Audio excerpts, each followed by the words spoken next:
Well, himehten chihicho and hilo sha man now tomo akanagno siya ponik tiyan hilus tiyan man yata chon hagli chanaglamot yagnini maha chanaglamot mashaik ay ilamot man hiyata te man unti chamaligan bumayan tangan pumiyatskin man hichamatskin man shanabashiao jale.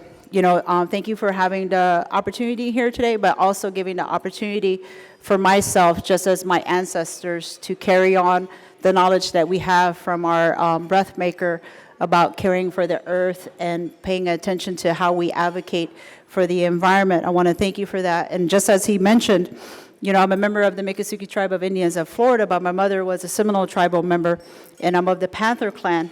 In our clan, how I was taught is that we have to be the caretaker of the environment, but also the warriors to take care of our people.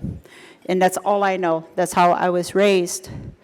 And, you know, I never thought that I would be in advocacy and being out in media.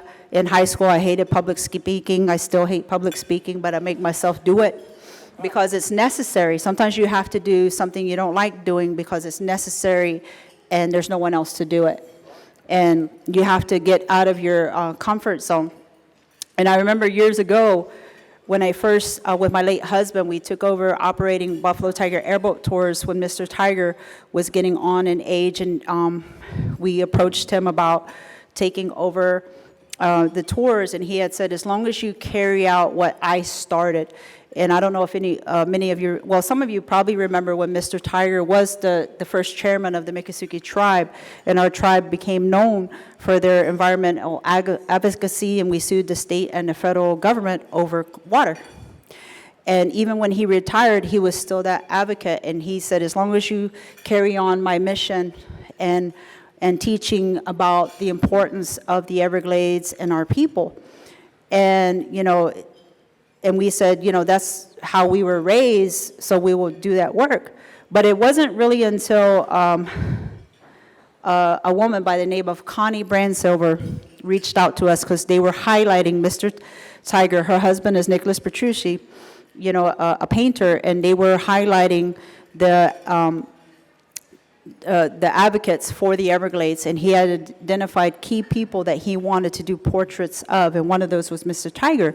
But Mr. Tiger was ill, so his son, the late Lee Tiger, was going to do the interview, and they were doing it at Buffalo Tiger airboat tours. We took them out in the airboat and put a canoe way out in the Everglades so they could do the filming and the interview. And I remember Miss Brandsilver turned and looked at me. She goes, Mr. Tiger is up in age. Who is going to follow Buffalo? And I said, don't look at me. Famous last words. If you learn anything, be careful what you say. But it all started from there. So if I'm a thorn in anybody's side, blame it on Nicholas Petrucci and Connie Brandsilver, because they're the one that instigated all of this. But as time went on, I realized, you know, our people need a place to exist. And in order to have that place to exist, we're in the Everglades, we have to have a healthy Everglades. So we have to advocate and have a place to be able to carry out our culture, to be able to teach our language, to be able to teach our young people the foods that we survived off of, and how in our ceremonies. And the tree islands are important for that. But also, we're taught that we have to speak for the voiceless. Because when we see all the changes in the environment, not just the Everglades, but our entire states, all the way to our coast, we have to talk for the fish, the trees, the birds, the grass, all the different animals, because they don't get out and vote. Someone has to pay attention, and someone has to do the uncomfortable. Some, at times, just like this last year, you know, and sometimes, you know, because of how I'm raised, sometimes we're taught that we have to put our own lives on the line to protect something else. So if that means I have to jump in the water, risk my life near an alligator or whatever, I'm going to do it. And there's people here in this room that have done the same thing to put themselves out there on the line, risking their lives, and to be that advocate. So I think, myself receiving this award, when I was first contacted, I was kind of surprised because I'm just doing what I was taught to do, that we have to have a place to exist. And just as the speakers before me, not everyone has to be in the Everglades. It could be the simple fact as if you fill out a form to nominate a location for preservation, to be a part of a wildlife corridor. Even if it is just casting that vote to protect something, or casting that vote to protect an area, or maybe looking at, even myself, I'm going to put a plug here for the tribe. In the series that they've underwritten with Jeff Corwin for Wildlife Nation Expedition Florida, in one of the episodes that'll be airing is about the bonefish and the great work that they're doing to try to figure out, the impacts to the bonefish and the amount of pharmaceuticals that are ending up in our fish. And also recently, the studies that they're doing now, different organizations are doing now to try to figure out why are the sawfish dying. There's great people out there doing great things. But when it all comes to what is impacting the environment, the loss of the fur-bearing animals, people want to look at the python, the LACO discharges that seems to be in the media and everything. And the point I want to make is the water didn't put the pharmaceuticals in the water. The algae in LACO and the chemicals in Lake Okeechobee did not put those chemicals in the lake.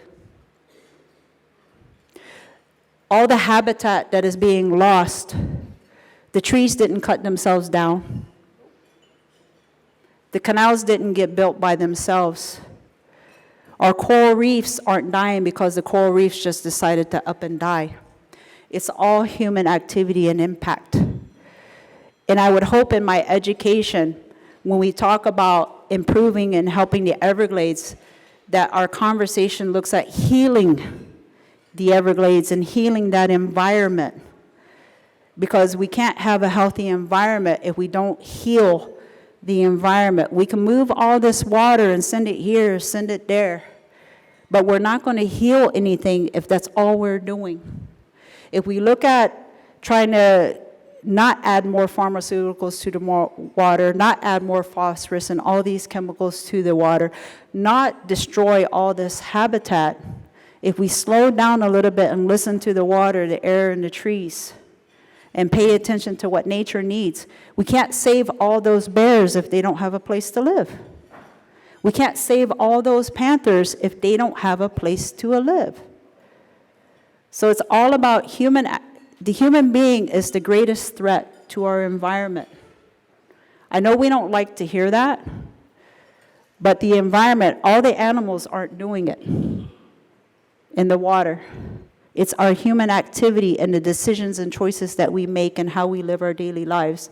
That may not be why you came here to hear that, but, as the person said before me, I speak my mind. But sometimes we have to face a hard truth to be able to change our behaviors, because we do have the opportunity to do it now. We have the opportunity to make that choice to change how we go about advocating and protecting and living in this environment, because it's going to come to a point in time where we're not going to have the choice, but in order to exist, we're going to have a forced choice. It's not going to be a free choice. It's going to be a forced choice. So while we have those opportunities to make those choices, I strongly urge all of us, even including myself, to self-analyze and make those choices. Because our future, because my little granddaughter, one of my grandkids is here with me today. She needs a place to exist, just like all our grandchildren and all our children. And we need to leave this place in this time that we borrowed from our future generations, so they have that opportunity to thrive and survive and exist. And that's the main driver of why I do this, because all of our future generations, not just the Miccosukes, but all of us in this room, we need to have a place to exist, just like the rest of the environment that we're a part of needs a place to exist. So I'm honored to receive this award. And if I have to, I'll keep being a thorn in somebody's side.